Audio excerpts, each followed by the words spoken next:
शाम का वक्त था जब मैंने क्रिस्ट वुड पार्क में टहलने का फैसला किया। सूरज उफुक के नीचे डूब गया था, पार्क को गोदेवली के कफन में लपेट कर छोड़ दिया था। पार्क आमतौर पर खानदानों और जोगरों से भरा हुआ था, अब इंतहाई वीरान था। घनी धुंध छाने लगी, खेल के मैदान के झूलों और स्लाइडों के गिर्द घूमने लगी, जानी पहचानी जगह को एक बेचैन भूत सी शक्ल दे रही थी। जब मैं बजरी वाले रास्ते पर चल रहा था तो परिंदों और पत्तों की सरसराहट की आवाजें गायब थीं, उनकी जगह एक जाबराना खामोशी ने ले ली थी। मेरे पैरों के नीचे बजरी का सिर्फ शोर था, खामोशी में गूंज रहा था।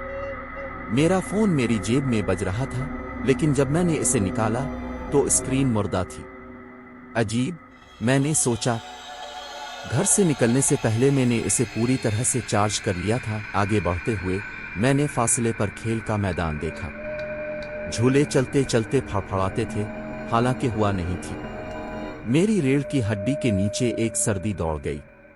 मेरी बढ़ती हुई बेचैनी के बावजूद तजस्सुस ने मुझे अपने करीब कर लिया। जैसे ही मैं करीब पहुंचा, मैंने झूलों में से एक पर बैठी एक शख्सियत को देखा। एक बच्चा, इसकी पीठ मेरी तरफ थी, आहिस्ता से आगे पीछे हल रही थी। हेलो, मैंने पुकारा। खामोशी में मेरी आवाज गैर फितरी तौर पर बुलंद थी।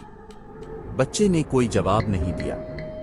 मैं हिचकिचा रहा था, लेकिन फिर एहतियात से इसके पास आया। इसके कपड़े पुराने जमाने के थे, जैसे किसी सिपिया टन वाली तस्वीर में से कोई चीज, और उसके बाल उलझे हुए धुंधले किनारों में लटक रहे थे। क्या तुम ठीक हो?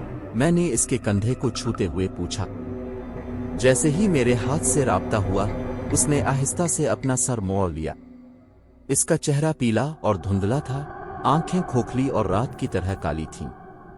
इसके होंठों पर एक सर्द, शरारती मुस्कुराहट फैल गई। मैं वापस ठोकर खा गया। मेरा दिल मेरे सीने में धड़क रहा है। उसने कुछ सरगोशी की, इसकी आवाज जैसे मुर्दा पत्तों की सरसराहट। तुम्हें यहां नहीं होना चाहिए। मेरे अंदर घबराहट फैल गई और मैं भागने के लिए मुड़ा, लेकिन मेरी टांगें भारी महसूस हुईं, जैसे मैं पानी से गुजर रहा हूं। धुंध गहरा हो गया और ऐसा लगता था कि रास्ता बेहद मोटा और फैला हुआ है। जब मैंने बाहर निकलने का रास्ता तलाश करने की कोशिश की तो मेरी सांसें उखड़ रही थीं, लेकिन हर समत एक जैसी दिखाई दे रही थी। मैं अब भी जाबराना खामोशी में झूले की चीखें सुन सकता था, नामुमकिन तौर पर ऊंची आवाज में। अचानक मैंने अपने पीछे कदमों की आवाज सुनी, नर्म और जानबूझकर। मैंने पीछे मुड़कर देखने की हिम्मत नहीं की। कदमों की रफ्तार तेज हो गई और मेरी रफ्तार भी तेज हो गई। मैं रास्ते से हट गया, अंडर बुश से टकरा गया, इस उम्मीद में कि जो कुछ मेरा पीछा कर रहा था उसे खो दूंगा। मेरे चेहरे और बाजुओं पर शाखें नोच गईं, लेकिन मैं भागता रहा। मैं एक क्लियरिंग में उभरा और वहां दरमियान में एक पुराना, खस्ता हाल क्रसेल खड़ा था। इसकी पेंट को चट कर दिया गया था और कभी चमकदार घोड़े अब धुंधला और फटे हुए थे। क्रसेल आहिस्ता आहिस्ता मुड़ने लगा। इसकी भूत भरी धन से बाहर की धन ने हुआ भर दी। मुझे एक अजीब मजबूरी महसूस हुई कि मैं उसके करीब पहुंच गया। जैसे ही मैं कीरविसल के करीब पहुंचा, मैंने मजीद बच्चों को देखा। उनकी आंखें काली और खोखली, उनके चेहरे खामोश चीखों में मुड़े हुए थे। वो मेरे पास पहुंचे, उनके हाथ ठंडे और चपटे थे। हमारे साथ शामिल हूं, उन्होंने एक जबान होकर सरगोशी की। उनकी आवाजों में सर्द मेहरी थी। मायूसी ने जोर पकड़ लिया और मैंने पीछे हटने की कोशिश की, लेकिन गैर मरी हाथों ने मुझे पकड़ लिया, मुझे कीरविसल की तरफ खींच लिया।